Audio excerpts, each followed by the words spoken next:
Assalamualaikum warahmatullahi wabarakatuh.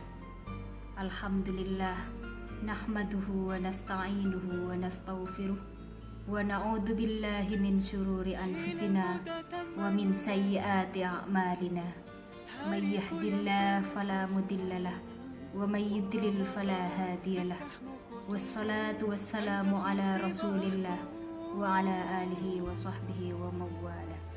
Qala ta'ala fi kitabihil karim, a'udzu billahi minasyaitonir rajim. Bismillahirrahmanirrahim. Inna anzalnahu fi lailatul qadr. Wa ma adraka ma lailatul qadr. Lailatul qadri khairum min alfi syahr. Tanazzalul malaikatu warruhu fiha biidzni rabbihim min kulli amr. Salamun hiya hatta matla'il fajr. Sesungguhnya kami telah menurunkan Al-Quran pada malam Lailatul Qadar. Tahukah kamu apakah malam Lailatul Qadar itu? Malam Lailatul Qadar adalah malam yang lebih baik dari 1000 bulan. Pada malam itu turunlah para malaikat dan juga malaikat Jibril atas izin Tuhannya untuk mengatur segala urusan. Sejahteralah malam itu hingga terbit fajar. Sahabat-sahabat yang dirahmati oleh Allah, Lailatul Qadar adalah suatu malam yang lebih baik dari 1000 bulan. Pada malam itu Allah jelaskan segala urusan dengan penuh hikmah. Pada malam itu diperinci segala urusan yang sudah ditetapkan oleh Allah, yang berkenaan dengan rezeki, kematian, jodoh, kebaikan, keburukan, dan lain-lain yang akan Allah terapkan pada malam itu. Orang yang bisa menyaksikan malam itu, maka dia akan mampu melihat cahaya yang terbentang luas. Pintu-pintu langit terbuka, malaikat naik turun dari langit ke bumi, serta dia mampu melihat bahwa semua makhluk bersujud kepada Allah. Jumhurul ulama berpendapat bahwa malam Lailatul Qadar itu berada pada Ashrul Awakhir dan diutamakan pada malam-malam ganjil. Adapun rahasia dari lafaz alfu syahrin atau 1000 bulan di sini adalah sebagaimana yang diceritakan oleh Imam Al-Ghazali dalam kitab Mukasyafatul Qulub dan kitab Qisasul Anbiya, bahwasannya pada suatu hari pernah Rasulullah sedang bersama dengan para sahabat. Kemudian Rasulullah menceritakan seorang nabi di zaman Bani Israel yang bernama dengan Nabi Sam'un. Rasulullah bercerita kalau Nabi Sam'un ini menggunakan seluruh hidupnya untuk berjihad di jalan Allah. Kalau Nabi Sam'un di sini menggunakan seluruh hidupnya untuk berjuang di jalan Allah. Konon beliau hidup lebih dari 1000 bulan dan dia menggunakan seluruh hidupnya itu hanya untuk berjihad di jalan Allah. Lantas Nabi Muhammad sempat bergumam dalam hatinya, betapa beruntungnya Nabi Sam'un ini. Di samping beliau seorang nabi, juga beliau diberi keistimewaan. Beliau juga menggunakan seluruh hidupnya hanya untuk berjihad di jalan Allah. Nabi Muhammad teringat akan umatnya. Bagaimana nasib umatku? Umurnya pendek-pendek dan belum tentu dia gunakan seluruhnya untuk beribadah kepada Allah. Maka pada saat itu turunlah malaikat Jibril dan memberi kabar kepada Nabi Muhammad bahwa umat Nabi Muhammad diberi keistimewaan oleh Allah dengan suatu malam yang tidak Allah berikan kepada umat-umat selain umatnya Nabi Muhammad. Malam apakah itu? Itu adalah malam Lailatul Qadar, di mana jika umat Nabi Muhammad menggunakan malam itu untuk beribadah kepada Allah, maka pahala ibadahnya akan lebih besar daripada beribadah 1000 bulan. Itulah dibalik rahasia Alfus Syahrin. Jadi keistimewaan malam Lailatul Qadar ini sudah Allah ceritakan pada nabi-nabi terdahulu sebelum Nabi Muhammad. Terbukti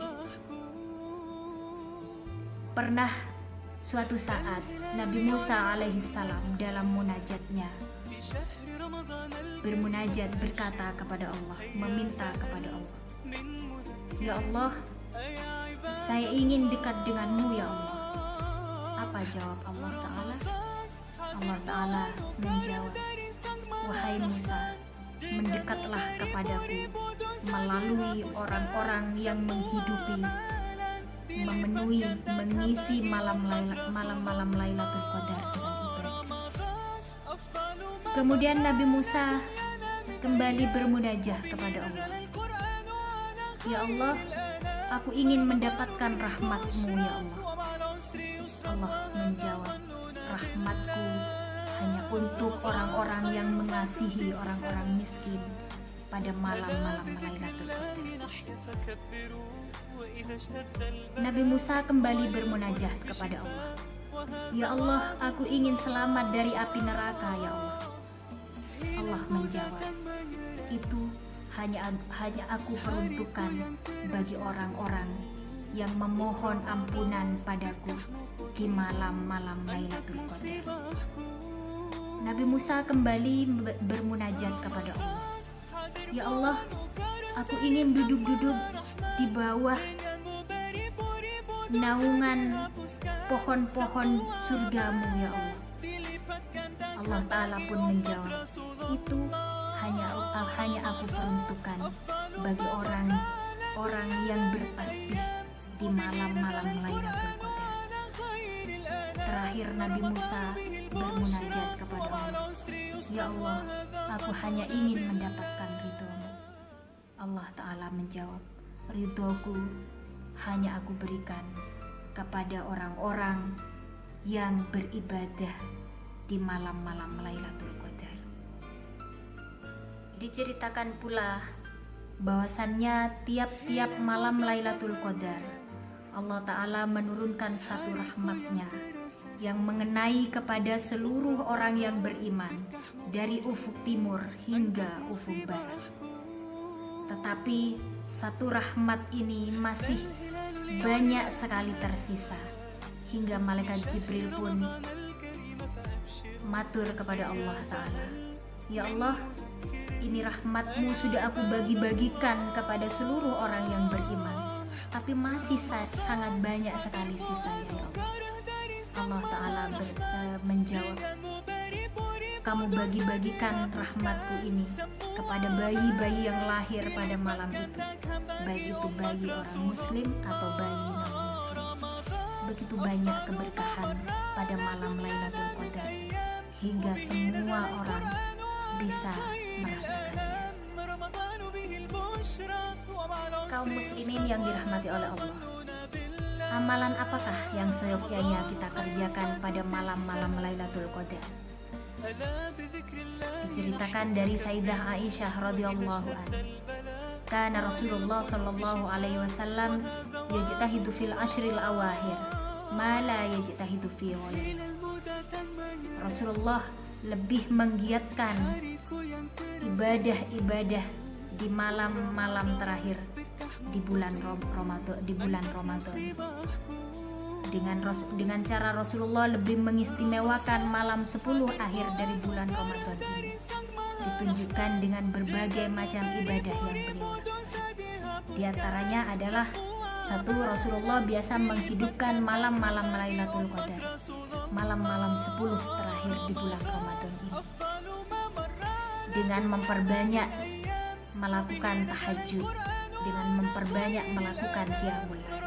Rasulullah membangunkan keluarganya untuk melakukan sholat malam. Hadis riwayat Abi Dzarrin menggambarkan hal ini dengan sangat jelas, bahwasannya Rasulullah beribadah pada malam-malam 10 terakhir melebihi dari malam-malam yang lain. Bahkan beliau juga membangunkan Fatimah dan sahabat Ali radhiyallahu anhu. Artinya begitu pentingnya malam itu bagi Rasulullah hingga beliau membangunkan seluruh keluarganya, baik yang muda ataupun yang tua.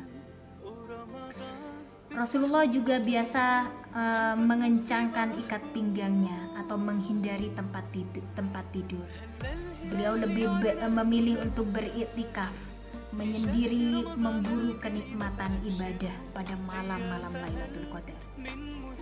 Rasulullah Shallallahu Alaihi Wasallam juga biasa mengisi malam-malam terakhir dari bulan Ramadan ini tidak hanya dengan ibadah yang berhubungan dengan Allah atau hablum minallah, tetapi beliau juga mengisi dengan ibadah-ibadah yang berhubungan dengan manusia atau hablum minannas, berupa memperbanyak sedekah. Dan Rasulullah juga memperbanyak membaca Allahumma innaka afuwun karimun tuhibbul afwa fa'fu anna. Sahabat-sahabat, inilah beberapa amalan yang biasa dilakukan oleh Rasulullah Shallallahu Alaihi Wasallam di malam-malam terakhir dari bulan Ramadan. Semoga kita semua termasuk insan yang mengisi Ramadan ini dengan amal yang soleh, sehingga tiba saatnya kita merayakan kemenangan di hari raya nanti dalam keadaan fitrah. Hanya ini yang dapat kami sampaikan. Wabillahi taufiq wal hidayah. Wassalamualaikum warahmatullahi wabarakatuh.